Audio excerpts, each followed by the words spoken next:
IEL would not be at this place now if it were not for our leader, Karen Mapp, who is my boss and the chair of our board of directors. You know, and as way of introduction, I want to express what a privilege it is to be able to have someone like Karen to be your boss. She's not only a great boss, she's very funny too. She has been an incredible mentor and coach to me as I was trying to work with the board and the staff to figure out what the next iteration of this 54-year-old organization needed to be. Not just could be, but actually needed to be. But beyond that, you know, Karen, I want to thank you for your thought leadership, first and foremost in academics. I mean, you have provided frameworks for this work that are pretty much defining what is happening in the entire movement of family and community engagement. Secondly, and I appreciate this so much, you're a teacher of educators, you know, and you are at one of the premier institutions where you actually leverage your position to really teach people about these very, very important issues. And I'm very grateful for that. I'm also grateful because you are an incredible practitioner. I mean, I looked at some of the resources that you've developed and that people are eager to start using when they go back to their communities. And that's extraordinary, that you have someone who can provide such thought leadership in academics, but is also such an incredible practitioner and knows how to support practitioners in the ways that you've done. But finally, you know, and history will prove that I'm right on this one. You know, your vision and your passion for this work have provided us with a compass on this very important journey of moving our country to a more perfect union. So with that, Dr. Karen Mapp.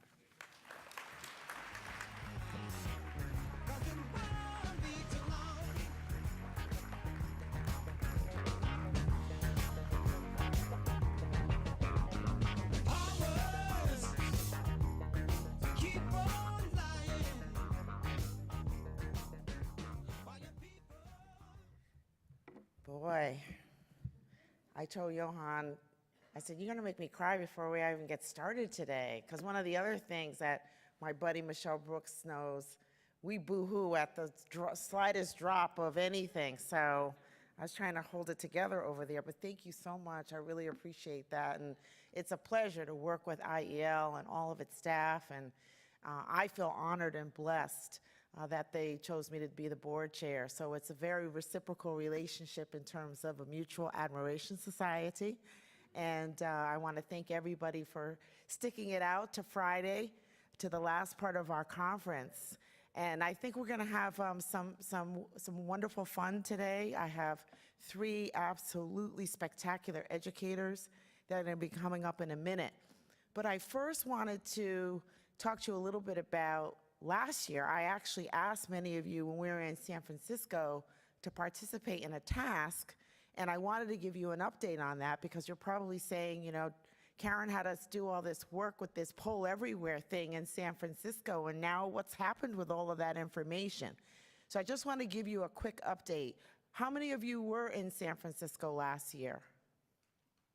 Okay, so quite a few people who are still here.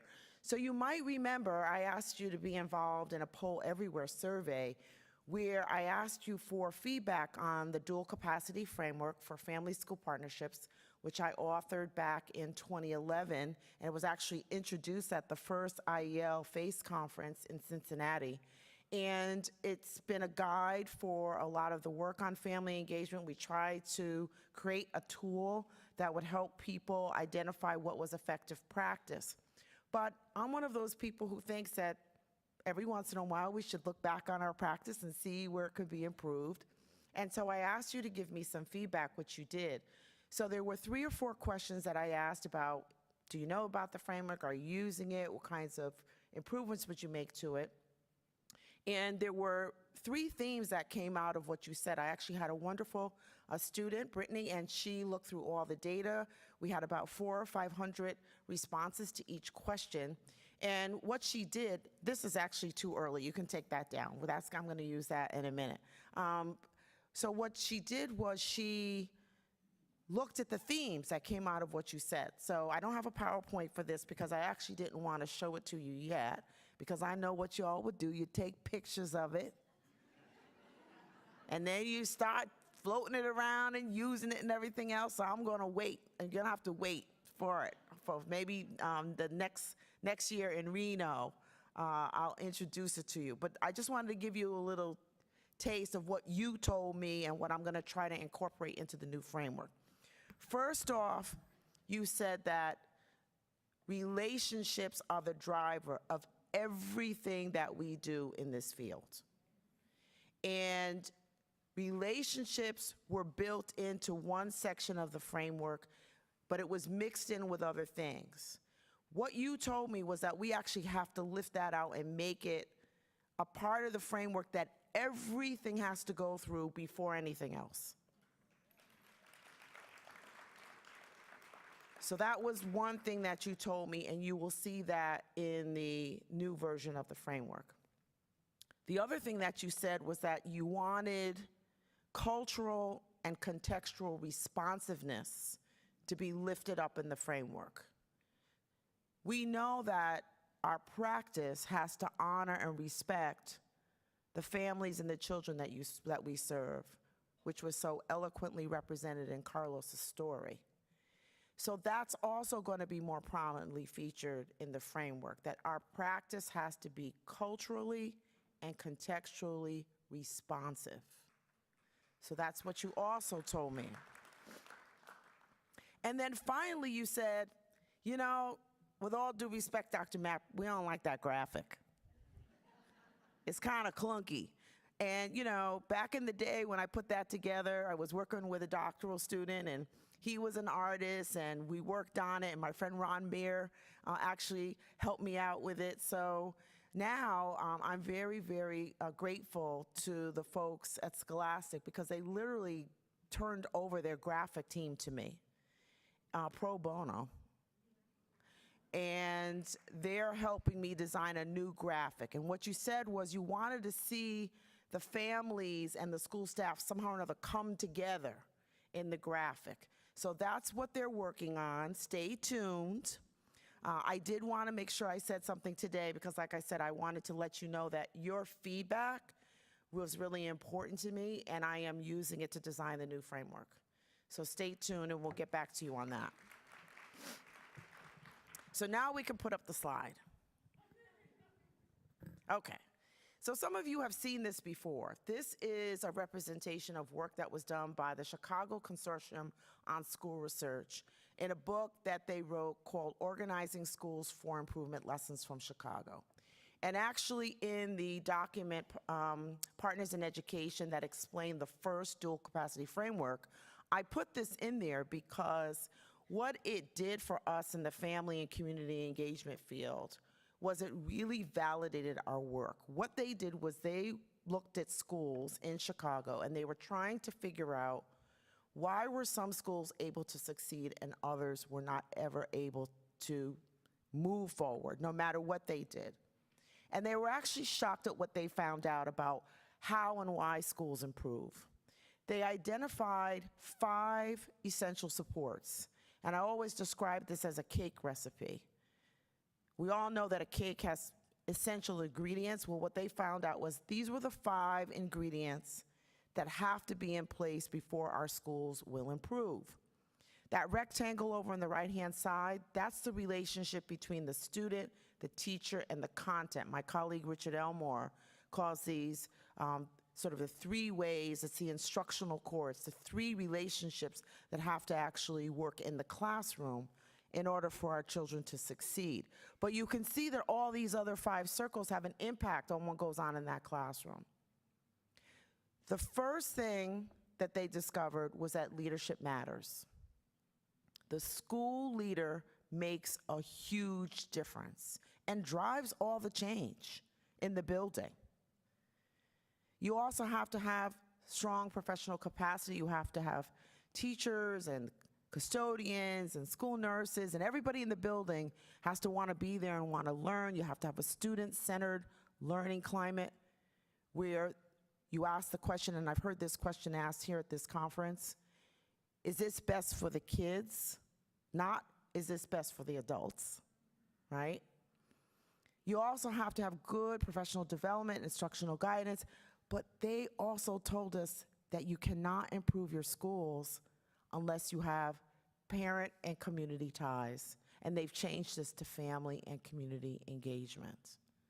So what that did was that lifted up family and community engagement as an absolute essential strategy to improve our schools. No longer an add-on, something we decide to do later.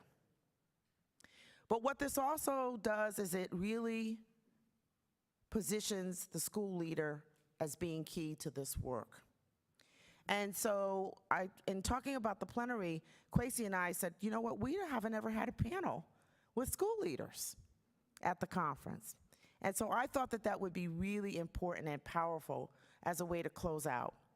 So what I'd like to do is to introduce you three, like I said, incredible school leaders. And these are folks who have really integrated family engagement into their practice.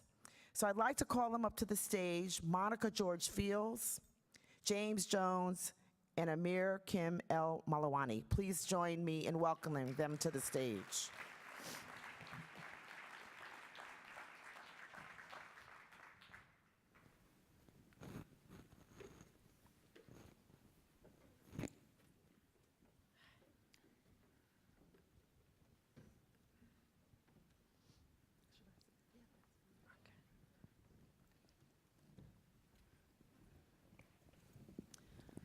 Okay, so I've asked them to each introduce themselves and just to talk briefly a little bit about their experience as school leaders, maybe tell you about a little bit about their background, and then we'll start with a question after that that I've asked them about their journey around family engagement. So Monica, would you like to start? Just introduce yourself and tell us a little bit about your background. Sure. Good morning, everyone. My name is Dr. Monica George Fields. I have been an educator for 32 years. I started in Harlem in New York City, where I grew up. I became a school leader in Harlem. I wanted to lead a school in the neighborhood and community that I grew up in, and to really show that, you know, there's nothing in the water, there's nothing preventing students of color, and particularly students who live in Harlem, from succeeding. So I took on a school of 1,800 students. I was the 5th principal in 5 consecutive years. We had 13 self-contained special education classes. We had 69% Latino students, and 29% African American, and 1% other. I always say I never found out what the other was, but we had 1%. And the school was performing at 9 and 13 percentiles, percentages around ELA and math respectively.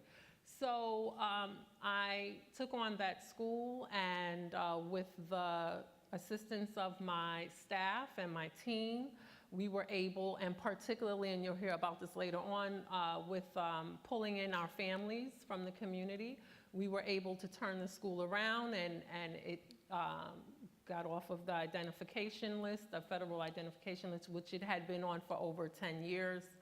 And we were able to move the school and see high student achievement.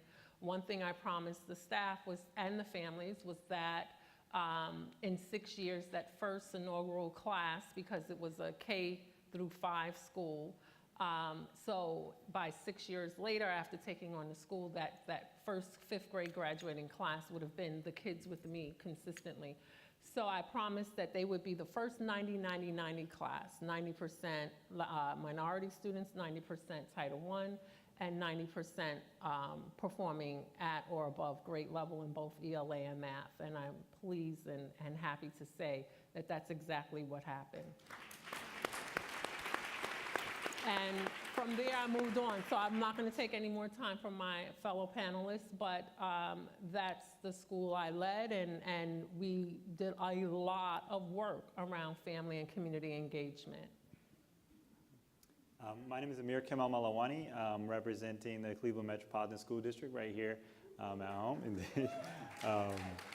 I actually returned home, so I'm the proud son of Egyptian and Korean immigrants here in Cleveland, and it's been about 20 years, but I just returned home. This is my second principalship, my second time starting a brand new high school, and in the interim between those two principal jobs, I worked as the Director of Family and Community Engagement at the Partnership for Los Angeles Schools with LASD.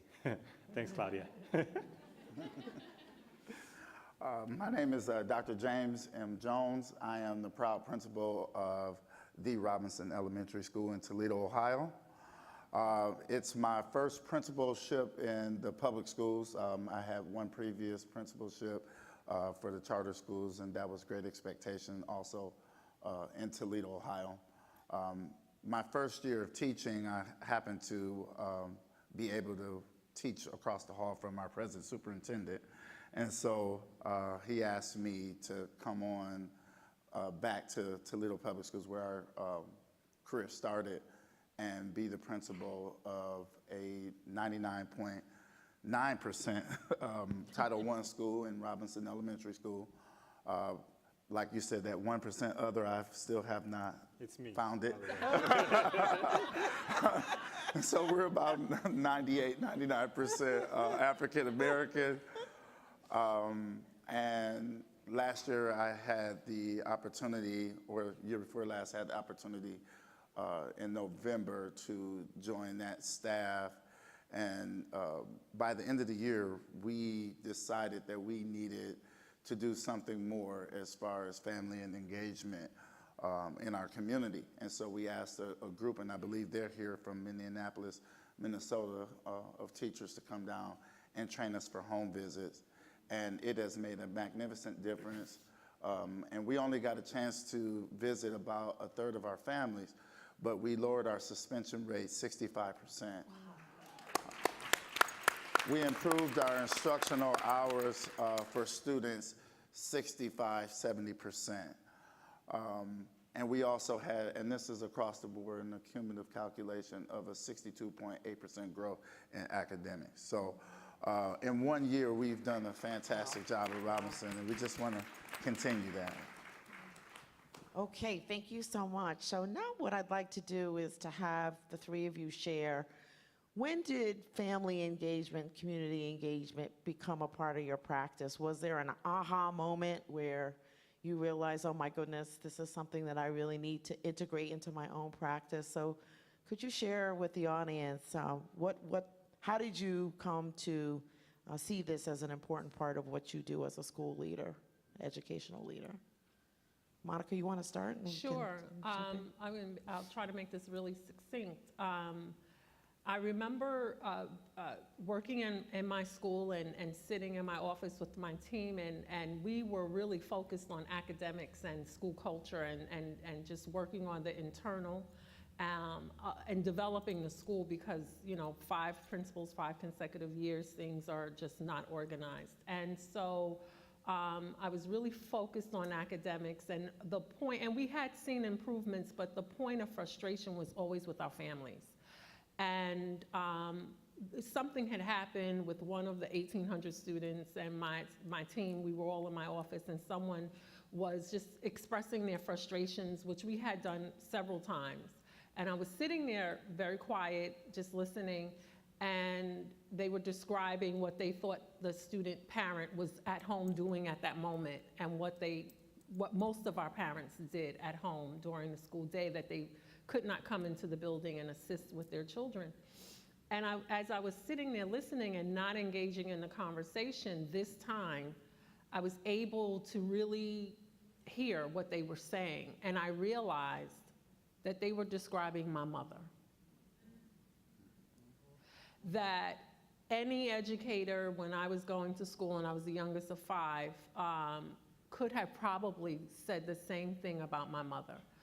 And in that moment, I thought about my mother, I thought about all of her friends and what it was to grow up in a housing project in Harlem and what they really talked about, because I had been around those conversations, and that really wasn't what they were saying, and it wasn't what they felt, and it wasn't what how they didn't devalue education. And so at that moment, I realized that I needed to take control of the narrative around how we described families,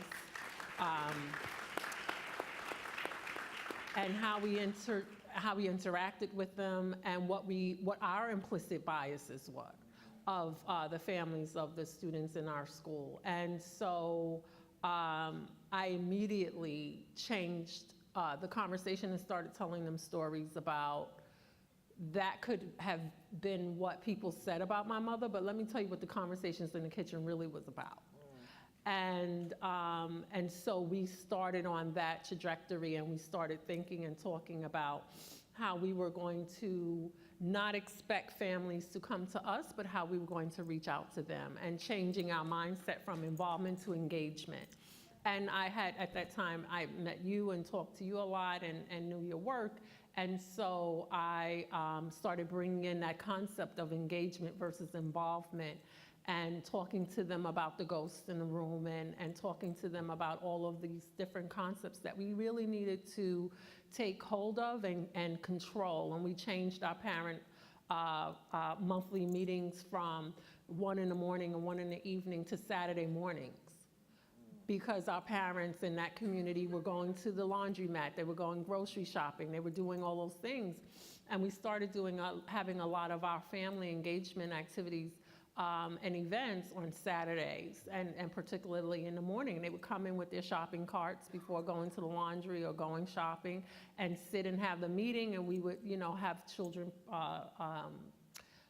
things for them to understand about their child and what we were trying to teach them, academic workshops and other things like that, but quick meetings, very focused. And we started to see an increase. The auditorium would be jam-packed with people, and back of the auditorium be lined up with push carts and other things like that. But we figured out, how to engage our families. But it took that jarring realization for me to take my leadership, that I was focused so much on academics, and share that time with helping to lead my staff around family engagement, and to show them that they really needed to value what people could contribute to the school. Thank you. So actually, as you speak, Dr. Fields, I'm thinking back to when I was a teacher in New York, and having a very similar, in South Bronx, and having a very similar kind of feeling with my colleagues who were not necessarily from the community. But I think for me, family communication has always been the thing that has been most intellectually interesting to me within education. So I don't think it was necessarily a moment of when I saw that as important to practice. And I think I'll share the moment of when I realized why it's important to me in my practice. So when the first principal job that I had when I was in Columbus, it was an international high school, much like the one that I'm currently a principal of here in Cleveland. And I remember once coming back from a meeting in the far east side of Columbus, and noticing an African restaurant. It said African restaurant. It was a Senegalese restaurant called Dabak. And I said, I'm gonna go there next time I'm out in this part of town. So the next time I'm in that neighborhood, I stop by Dabak and I walk in, and of course, excited about getting some good Senegalese food. And of course, one of my parents is there standing at the kind of cash register, hanging out with the owner. And so, I'm Assalamu alaikum, wa alaikum salam, to his name was Booya. And Booya starts telling me about his latest entrepreneurship endeavor, introduces me to the owner, who also happens to be a parent at one of our feeder elementary schools. And that was just one of the first of many moments where I was at Dabak, either with my own family or engaging, just coming to visit. The owner there, talked to him about his son and his son's growth and development and whatnot. And I think what was powerful to me in that moment was it helped me to realize what I personally, as a child of immigrants, as a Muslim, as an African, somebody the way that my parents saw me and why it was important to understand the way that they saw me and the way that I then interacted with them as a model for my staff. So as a child of immigrants, I remember growing up, my mother's a physician, a very successful physician here in Cleveland, but an immigrant, a Korean immigrant.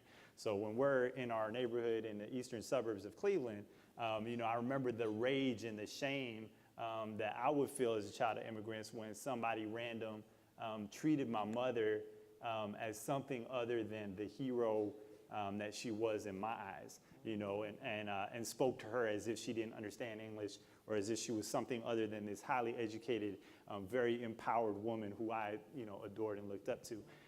And so I think, it helped me to understand not just, why I appreciate being a principal and why I appreciate the way that it has my community looking at me, but also, that I need to be able to share with my staff and with the people around me that we need to always remember that our parents are the heroes for their children. Whether they're living or gone, or whether they're at home or elsewhere, they are their child's hero. And when our children see us treating their parents like the heroes that they are, it's incredibly powerful. And when they don't, it is incredibly devastating and destructive for their kind of worldview. So.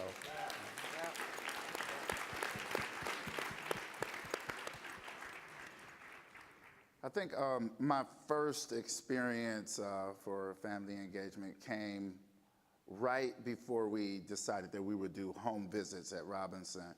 And we had just got back our dreadful data from the state of Ohio about the third grade guarantee.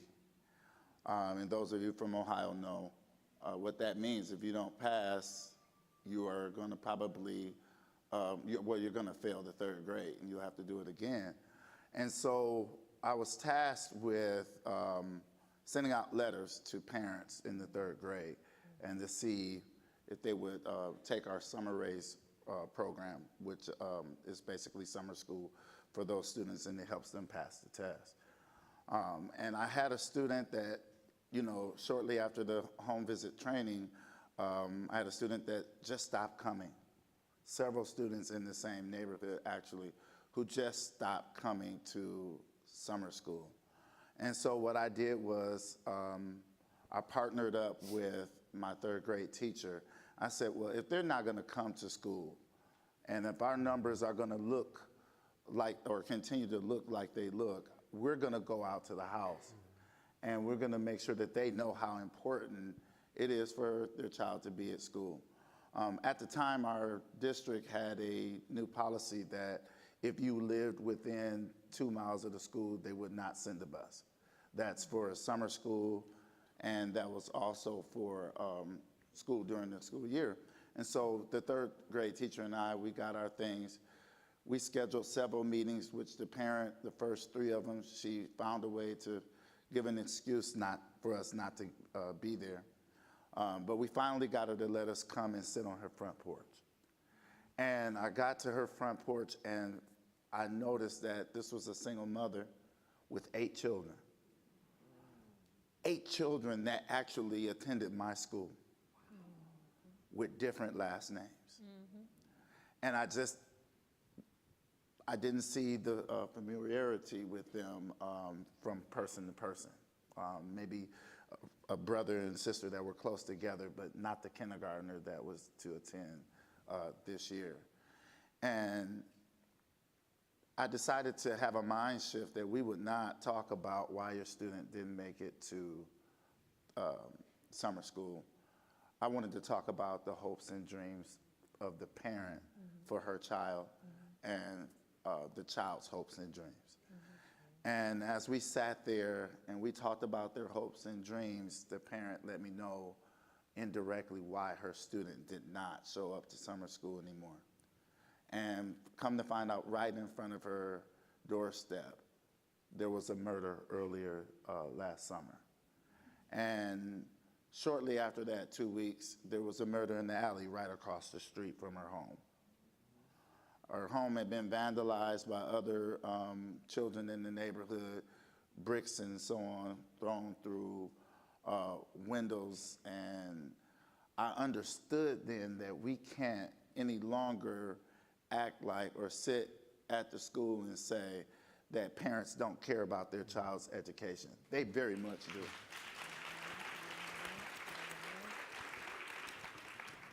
And it kind of still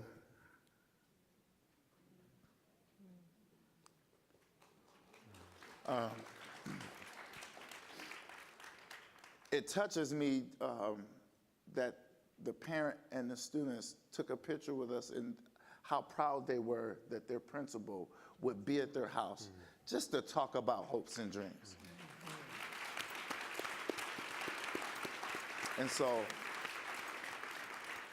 it's been our initiative, and it will continue to be our initiative through our HUB program that we have at Robinson. I'm sorry. That we have You at got Robinson. me started over here, James. Thanks a lot.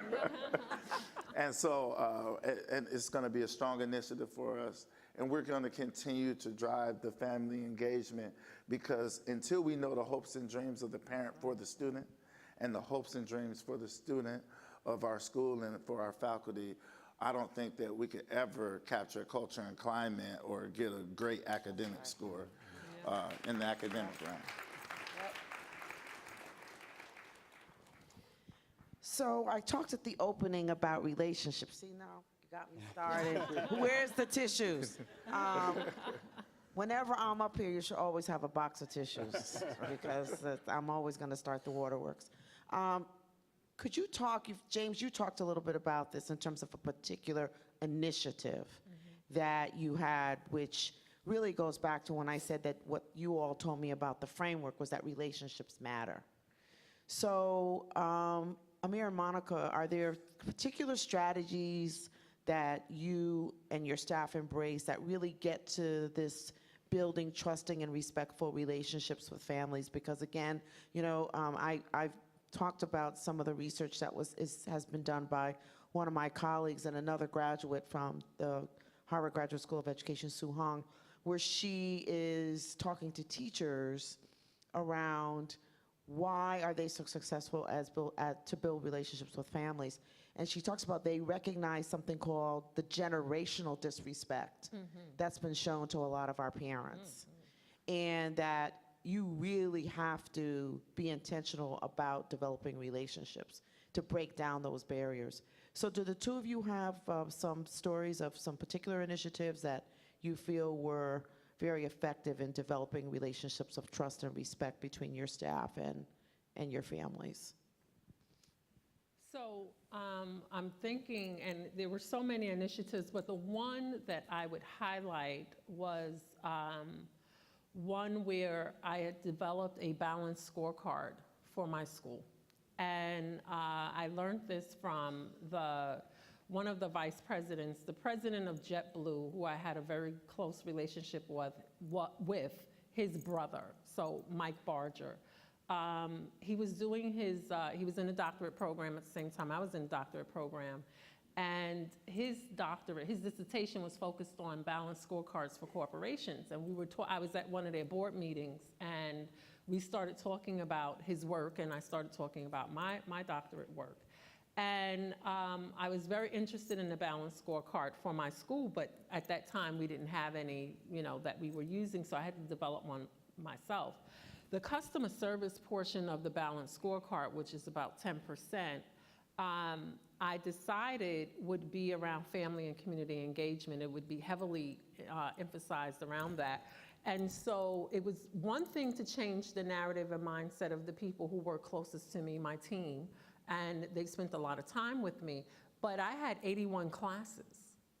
So I had 81 teachers, teaching students, and I had 24 cluster teachers who offered specials, and I had at that time 42 paraprofessionals and 27 school aides, and then a whole slew of related services folks and other people in the school. So it was one thing to have that conversation with my team, the people who were closest to me and spent the most time with me, about 20 people, but it wasn't necessarily going to go out there to the greater community of the school to say we need to change our narrative in the way that we work with families. So the balanced scorecard was my way to do that. Every class had a balanced scorecard. And the customer service portion of their balanced scorecard had to do with positive contacts. So we started monitoring, and I started having my teachers monitor the positive contacts that they had with parents. If they just said something positive about a student, called the parent just to say something positive, sent a little note home about, you know, a student and what happened with the student in school, and trying to outnumber the negative contacts that took place, because that was the reason that parents didn't want to come into school. Every time they got the phone call, when they, you know, received a letter, when they came to the door, was always something your child did not, you did not. And so we had to change that mindset, and that was the way of telling my staff that I wanted them to have positive contacts with families, and we're going to measure it. So I made positive contacts measurable, intentional, and we monitored it through the balanced scorecards, and it became a contest. So people started posting their balanced scorecards outside in front of their classrooms and showing where they were, you know, each month, and how many positive contacts. It just became something that everyone did, and that changed a great deal of relationships between staff members and families, because when a family member received a phone call that wasn't positive, they were more upset that it wasn't positive with the child than with the school. It was like, so what can I do? Because I want that, you know, I want my phone call again. And so they started to advocate for us instead of trying to get them to advocate for their child in school. So that would be the one that I would like to share today. Thank you, Amir. James? Our home visit initiative was huge for us. After that visit, that was our first home visit. And so I went back to the staff, and we made it that we would not bring anything with us to any of our home visits. Because most of the time we found that parents probably thought we were either there to write something down to take their children away or something of that nature. And so we brought nothing with us. We would jot a few notes down when we got in the car of how much time we spent with the parent. And we didn't want to spend a lot of time. We said we would give them about 15 or 20 minutes, and probably an hour and a half later, we were finishing up cookies and Kool-Aid. The home visit initiative was one. We also work on social emotional learning at our school, and the power of language, where we really centered in on how we speak to students as adults. And that's every aspect of my staff. So that meant custodians, that meant cafeteria workers. Everybody's an educator in the school. And so everybody has to do the same type of training so that we're all with one accord when we're talking to students. And the last thing is we started a new initiative, and our study will come out, and I'll share those numbers with you, Dr. Mapp, at another time, on mindfulness. So we had a mindfulness class for the first time in Toledo Public Schools. And I offered that mindfulness in our staff meetings. One staff meeting a month was dedicated to mindfulness techniques for de-escalation for staff members. And then we had 2 mindfulness sections where the University of Toledo did a national study on how mindfulness can affect student de-escalation in the school. So we took those 3 main parts and we put them together. We also partnered with a mental health agency to where we could start providing mental health for our parents and our students during the school day. Excellent. Amir, did you want to go? I'll just briefly say, and you could say if you want me to say more about it, but you know, one of the things that we try to do a lot of is to make sure that parents have an opportunity within structures within the school to share their various talents and skills and interests, not just for the sake of other parents, but for the sake of kids seeing again their parents in the context of the school and their strengths. So, wherever I've been, we've always tried to create those spaces, whether it's community days where we have fairs where the parents can share and whatnot. One thing we're excited about doing this year is pop-up classrooms where any community member, whether it's students or staff or parents or other community members, can come in and do a class during our extended lunch period for students and staff and whatnot. And the other thing that we're very, very big on is this idea of family workshops, or oftentimes around academic subjects or things that we're doing in school, just so that families feel engaged and empowered and know what's going on in school, and able to really engage in conversations with staff that are on the same level. But in LA, one of the things that we did to take that to the next level was to actually add empowerment and advocacy tracks to that same kind of work with the workshops. So at the Partnership for LA Schools, we actually partner with a local community organizing group that came in and trained parents on how to be activists and how to organize and advocate for their various interests, not just within the context of the school or within education, but also within the community. And we found that to be incredibly effective at creating those opportunities for parents to engage with each other in an authentic way and in an empowered way, but also with staff, and then certainly in the eyes of their children. So I want to ask, because we're almost out of time, Amir, to that point. So you said that as a school leader, you were not afraid to bring in an outside group to build the capacity of your families around advocacy, which is something that sometimes when I go out and I work with district teams, the school leaders are a little leery about that, right? Mm-hmm. They get anxious, like, what, you want me to train my parents to come in and tell me that I'm not doing a good job. Mm-hmm. Of course. So my question is, how do we cultivate more school leaders like you, like the three of you? You know, what are some of the things that we need to be doing as a field to cultivate more school leaders who embrace family and community engagement practice as a part of, what they need to do as school leaders? What suggestions do you have for us? So in terms of disposition, I feel like that's something that is about how we as a field think about principal tenure, right? Within urban schools in particular, principals are often there for 2, 3, 4 years maximum. And I lament oftentimes when I hear my colleagues talk about this assignment versus this is my school, this is my community, right? When I was at that assignment, it's not an assignment. That is your people. But it is that way because we get moved around so much.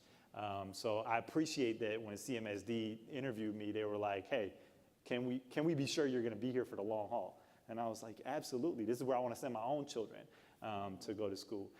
So I think that's one thing in terms of disposition. But I think the other piece is something that both Dr. Jones and Dr. Fields have mentioned, and I've heard in some of the sessions here, which is data. When we're going through principal leadership or school leadership programs to be trained as leaders, the proof is in the pudding. People need to see that when families are more engaged, their students achieve at a higher rate. And so much of the scholarship, from a practitioner lens, oftentimes we talk about patting ourselves on the back for getting parents engaged, just like the same way we pat ourselves on the back for getting kids to college.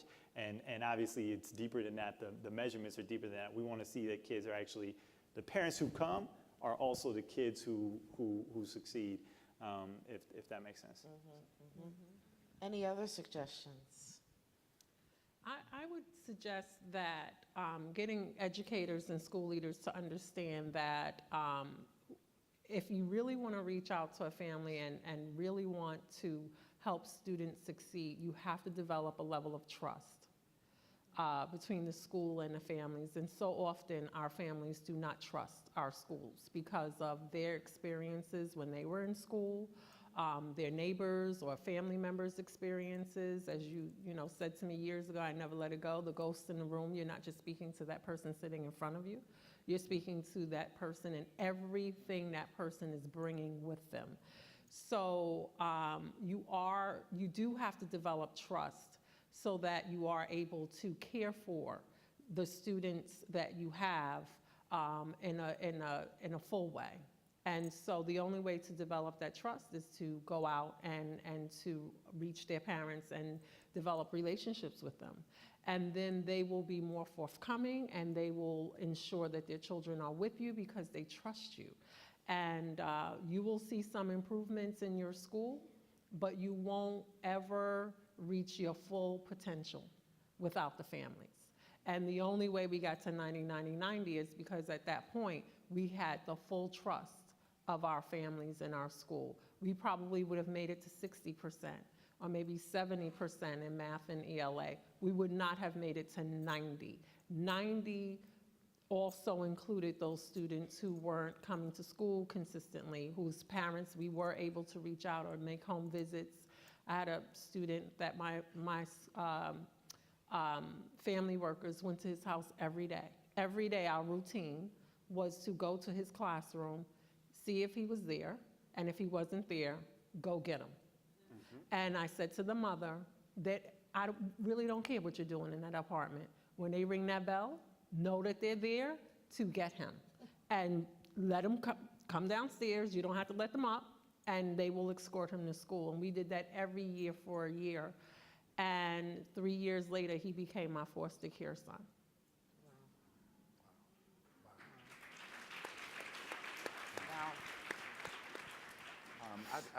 I just think that the big thing is for principals is to be able to share leadership and to not be afraid to empower not only your staff but your parents. But the shared leadership model, I do believe in strongly. I know you're going to end up, but I just wanted to say that, as you know, my mother passed away a couple of weeks ago, and that same student mother came to a pre-community memorial service that the community gave my mother. She lived in the housing project for 61 years.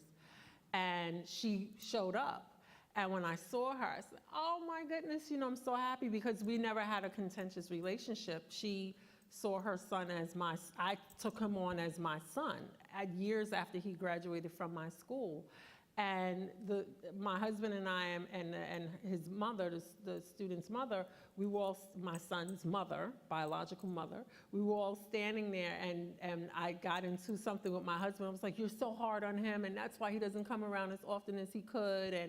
And my husband was like, sometimes they need a stern hand. And she looked at my husband and said, that's a lost cause, right? I can't even say anything to him around her. So you're never gonna win this argument. We need to just let it go and let her have her relationship and let her figure it out. And, but he started as one of those students that just happened to have poor attendance. And I said to the family worker, go to his house and pick him up every morning if you have to. And I called the mother in and said, we're not valuing, we're not judging, just let them in or let them come downstairs. And that's how the relationship started. And we still have it to this day. Wow. So Gracie is pointing at his watch, and I wanted to make sure that we ended. It's 11:58, and I know a lot of you have planes to catch.